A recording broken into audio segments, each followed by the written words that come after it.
and welcome back to Come Together. In this video, we're going to talk about a topic that's close to my heart, and I think it may help you truly understand yourself a little bit better. We're going to delve into the difference between the ego and the true self. This is a topic that has been explored by many philosophers, spiritual leaders, and even psychologists for many centuries. And it still holds much relevance today, so let's get into it.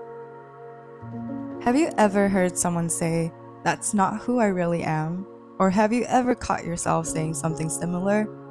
Well, what does that even mean when we say something like that? Like, who are we really referring to? Our ego or our true self? First, let's start with the ego. The ego is often described as part of our personality that's concerned with our own self-importance, our own desires, and our own wants and needs. It is the part of us that is constantly seeking external validation and recognition.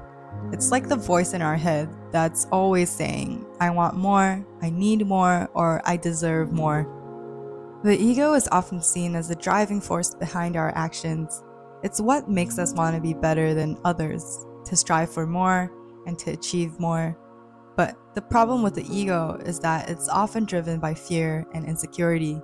It wants to protect itself from being hurt or feeling vulnerable, and it will do whatever it takes to keep itself from feeling insecure and keep itself in control, even if that means putting others down or manipulating situations to its advantage.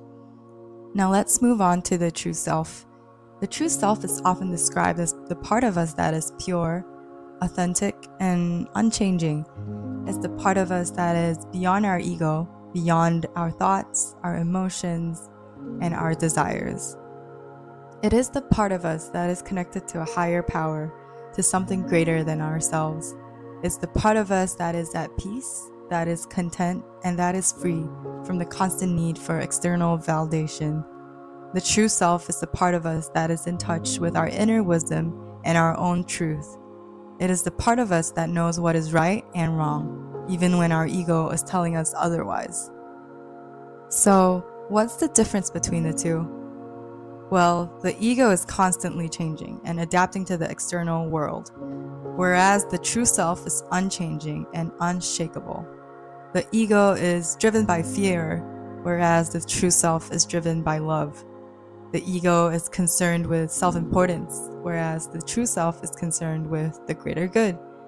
The ego is always seeking external validation, whereas the true self is self-validating. So, how do we connect with our true self? Well, the first part is to become aware of the ego and its influence on our thoughts, emotions, and actions. We need to start paying attention to the voice in our head that is constantly seeking more and try to understand where it is coming from.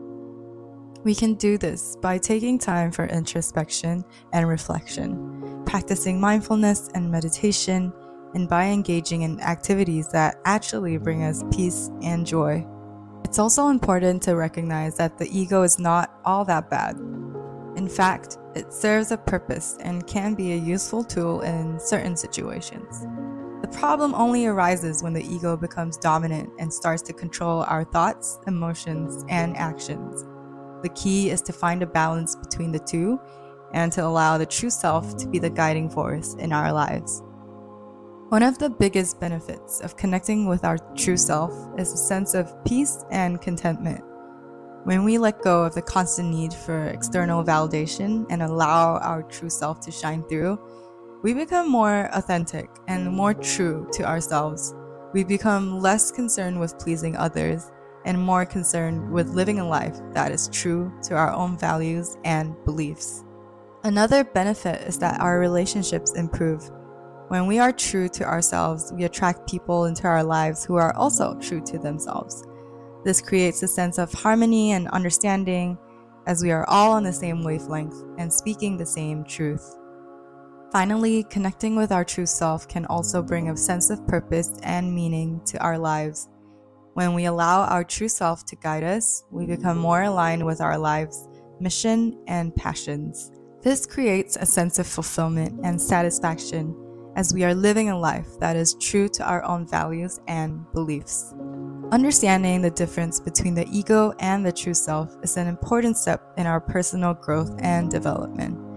By becoming aware of the ego and its influence on our thoughts, emotions, and actions, and by connecting that with our true self, we can live a life that is authentic, fulfilling, and true to our own values and beliefs. I hope you enjoyed this video and this short summary on the ego and true self. If you have any questions or comments or any ideas for future videos, please leave them down below.